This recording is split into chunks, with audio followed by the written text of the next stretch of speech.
Olá pessoal, estamos de volta falando ainda dos conceitos de administração estratégica e aí é muito importante para você observar. Eu coloco aqui um exemplo para vocês falando de classes, né? Que a gente estava falando das classes A, B, C e D e E. Professor, agora como essas classes consomem? Um exemplo aí para eu poder entender o consumo desse tipo de classe. E aí a gente parte aqui, né, para um slide, às vezes não está tão legível para vocês também, devido a algumas configurações, mas é muito importante. Vamos lá, parte de vestuário feminino. Vou falar aqui do vestuário feminino. Por exemplo, pessoal, a gente tem aqui lojas, né, como Farm, Lelis Blanc, Shoulder na classe A classe B aqui já vai para Mercato, lojas Renner, Riachuelo, enfim, né, até um pouco duvidoso, a Renner, Riachuelo talvez poderia estar nessa classe C aqui, né, a gente não sabe, mas isso daqui é uma classificação, né, que tem a fonte devida ali da internet pesquisada. Ele coloca aqui lojas da classe C como líder. Aqui, pessoal, eu diria para vocês colocarem, né, lojas locais, como você tem aí na região de Santa Maria de Jetibá, região de Domingos Martins, de Santa Leopoldina. Você tem lojas locais aí, mas para classe talvez C, D e E. Mas esse daqui é só um exemplo, a gente não se esgota, é só para você entender como que funciona essa loja. Vamos lá, por exemplo, na parte de calçados aqui, calçado masculino, né? Deu uma riscada a mais aí. Parte de calçado masculino. E você tem, Richard, né? Aí você tem a Timberland na classe A, classe B, Road Tennis, ele falando aqui, né? Pontal que ele utiliza aqui, eu não conheço direito. E aí classe C, você tem Líder, algumas, coloque Raquel Calçados e você pode colocar como se fosse uma loja local. Aí lembrando que aqui a gente fala mais de classe C e D. Aqui na parte de artigos esportivos, que você tem. O que eu posso falar de artigos esportivos, professor? De artigos esportivos você tem algumas aqui, né? Lembrando, track field, a Decathlon na classe A, eu acho que a Decathlon aí, ela já está um pouco em relação à classe B, talvez, ou talvez até a C, né? Mas enfim, para ficarmos com o exemplo, Paquetá, ele coloca Road Tennis, By Tennis e aquelas lojas mais locais na classe C e classe D, né? De Santini, é uma loja local aí da sua região. E por fim, né, na parte de eletrodomésticos aqui, a gente vai falar um pouquinho dos eletrodomésticos, né?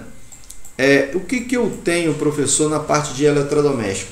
Classe A. A classe A são eletrodomésticos, pode observar aí, né, mais voltados ao público de alta renda, a Fnac, Fast Shop, a Polishop, onde você vai sabendo que são produtos que às vezes têm uma qualidade superior e que são de alta renda.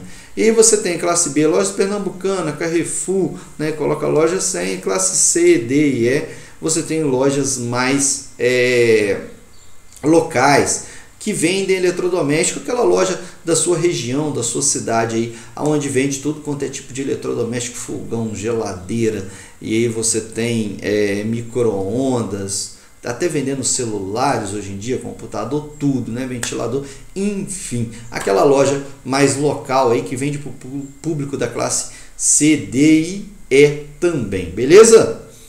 Pessoal, então agora vamos falar dos parceiros de negócio. Lembrando, quem que são os parceiros? Aqueles stakeholders. Para montar uma estratégia, você precisa de identificar esses parceiros. Nós falamos lá na aula dos conceitos de administração estratégica, na parte 1, nós falamos sobre os parceiros. Quem são meus parceiros de negócio? E aí a gente tem agora a parte para identificar. Professor, como que eu vou identificar os meus parceiros de negócio, né? Você sempre deve tomar cuidado na identificação dos seus parceiros. Nós já colocamos lá quem são todos os stakeholders, mas eu chamo atenção especial para você nesse slide aí sobre o seu concorrente, porque muitas pessoas tendem a achar que o concorrente não é um parceiro do meu negócio, não pode ser considerado um stakeholder, mas ele pode e deve. Por quê? Porque é a partir dele que você começa a entender o mercado. Será que eu vou utilizar uma estratégia de preço para competir com ele? Não, eu vou utilizar uma estratégia de diferenciação no mercado. Ou não, eu vou usar uma estratégia de qualidade, eu vou oferecer uma qualidade, né? O meu foco vai ser numa qualidade maior para o meu consumidor final. Então você tem que perceber que o seu concorrente, a partir do seu concorrente, você consegue caminhar no mercado também, para até ter um parâmetro de como que você vai alavancar o seu negócio. Ou seja, ele será aqui, ó, o seu balizador de mercado, pessoal. É o seu balizador de mercado, é o seu concorrente. Beleza? É a partir dele que você, olha a figurinha aí, você sabe se você deve crescer ou não no mercado. Vamos lá, continuando. Nosso próximo slide, a gente fala de todos aqueles que eu mostrei para vocês, que são os meus stakeholders, e aí eu preciso de fazer a pergunta, será quem que está envolvido direta ou indiretamente no meu negócio? Essa é uma análise que você precisa de fazer com muito cuidado. Pessoal, e aí nós chegamos na parte, né? Aliás, antes de chegar no nicho de negócio, a gente precisa de ver algumas ideias aqui. É muito importante esse slide para você saber o que o seu concorrente ele competirá com você.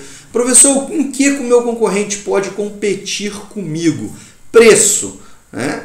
Geralmente, muitas pessoas que estão no Oceano Vermelho competem por preço. Como assim, professor?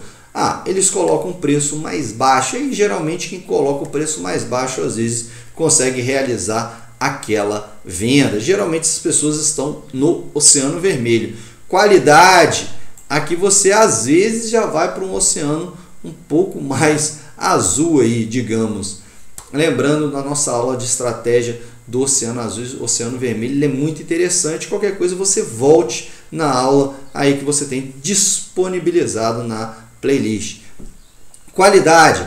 Pessoal, a qualidade do meu produto, eu vou oferecer um produto de uma qualidade maior ou menor do que o meu concorrente. E aí depende de para quem você está vendendo, né? Será que o seu público-alvo identifica? Já falo aqui, o público-alvo ou nicho de mercado. Será que eles identificam o seu produto como de qualidade? Será que eles compram se você aumentar a sua qualidade? Nós vamos falar de nicho de mercado daqui a pouco. Localidade de atuação. Eu tenho uma competição com o meu concorrente. Professor, quem que é seu concorrente? O meu concorrente está lá no sul do Brasil. Será então que você compete com ele pela localização? Agora, se ele está na região serrana e o seu comércio é na região serrana, aí sim pode ser que haja uma competição. E por fim, geralmente quem compete nesse tópico 5 aí é quem está no Oceano Azul, que é a capacidade de se diferenciar no mercado. Professor, diferenciação e inovação são sinônimos? Não são sinônimos, mas são conceitos muito próximos. Eu posso diferenciar o meu produto com uma inovação ou não. Porém, há aquele conceito que nós já sabemos que você fazer diferente, ter um procedimento, um processo diferente, você está inovando no mercado. Beleza, pessoal?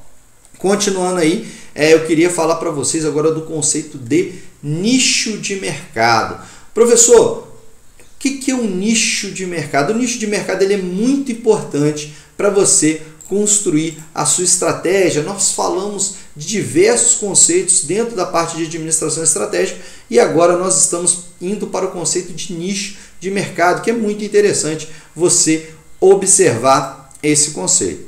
Vamos lá, voltando, eu identifico um grupo menor dentro do meu setor, ou seja, você tem um recorte de mercado. Pessoal, observem, aqui eu não estou falando qual que é o seu mercado, eu estou falando o seu nicho de mercado. Tem o mercado de atuação, mercado de roupas, né, vestuário, vamos colocar aí dentro do mercado de vestuário, qual que é o seu nicho? Para quem que você vende? Qual tipo de gênero, religião, qual tipo de classe? Ou seja, eu estou falando do seu nicho específico de mercado. Nós vamos falar um pouco com os exemplos, você vai entender um pouco melhor. Ou seja, eu foco no desejo ou na necessidade específica do meu cliente, né? Geralmente aqui esse cliente ele tem um atendimento ou uma prestação de serviço ou um produto mais personalizado. É muito importante você conseguir entender o desejo ou a necessidade do seu cliente para oferecer um produto mais personalizado. Lembrando, desejo é diferente de necessidade, tá, pessoal? Desejo é aquilo que o cliente quer, que ele almeja, que ele tem a vontade de consumir. A necessidade não, é aquilo que ele realmente precisa. Ou seja, a partir do momento, grave isso daí, tá? A partir do momento que eu satisfaço a minha necessidade, eu tenho o meu desejo. Pessoal, muito importante você fazer suas anotações aí. Por quê? Não tem como você ter um desejo sem antes satisfazer a sua necessidade. Isso é muito importante você gravar aí. E no nicho de mercado, né, você tem a oportunidade de traçar a sua estratégia do Oceano Azul. Por que, professor? Pessoal, imagine você concorrer com Amazon, Americana e Instagram. Será que você consegue logo de cara concorrer com essas três grandes aí do mercado? Não. Por quê? Você vai definir o seu mercado que você vai atuar e depois você vai escolher um nicho de mercado. Professor, por que isso? Porque, pessoal, é muito difícil, né? Quase inviável você que está começando a concorrer com essas três grandes. Lembrando que todas essas grandes empresas, hoje que atuam em diversos setores, né? Americana, Amazon, o Instagram é um pouco específico de rede social, mas atua em diversos setores também porque tem a propaganda, tem as vendas. Elas começaram explorando o quê? Nicho de mercado menores. Então, ou seja, você quer se tornar grande, mas comece explorando o seu nicho de mercado um pouco menor aí. Beleza, pessoal? E aí, nós ficamos com nosso vídeo 2 falando dos conceitos, né, da parte 2 dos conceitos de administração estratégica, e nós continuamos falando de nicho de mercado no nosso próximo vídeo, pessoal. Até mais!